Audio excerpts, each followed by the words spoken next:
Kung mayaman ka talaga, bayaran mo 3 na pang-school ng anak ko.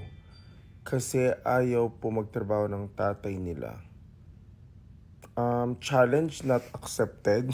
For the first time, challenge not accepted po. Hindi ko kasalanan na ayaw magtrabaho ng tatay nila. Magtrabaho siya kung gusto, nag-aanak-anak siya tapos hindi nila paninindigan yung responsibility nila as a parent. Challenge not accepted. Sorry po. Kahit mayaman ako, hindi ko gagawin itong challenge ito with social media. Hindi ko aanihin itong challenge ito kasi marami akong nakikitang comments na ganito sa Instagram, ay sa TikTok, tsaka sa Facebook na parang akong ginawang tatay. Responsibilidad ko as a tatay and as a nanay.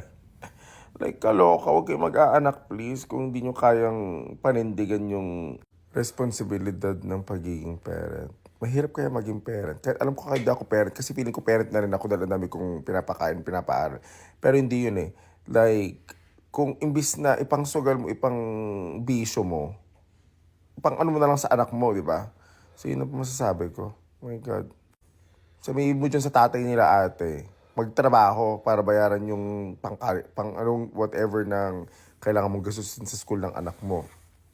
Kung may sakit siya, siguro okay pa na, understandable or understanding na yun. Na hindi niya kaya siguro magtrabaho. Pero kung nakahilata lang siya dyan at walang ginagawa, ay nako, daming problema sa mundo, dadagdag pa siya. Diyos ko Lord.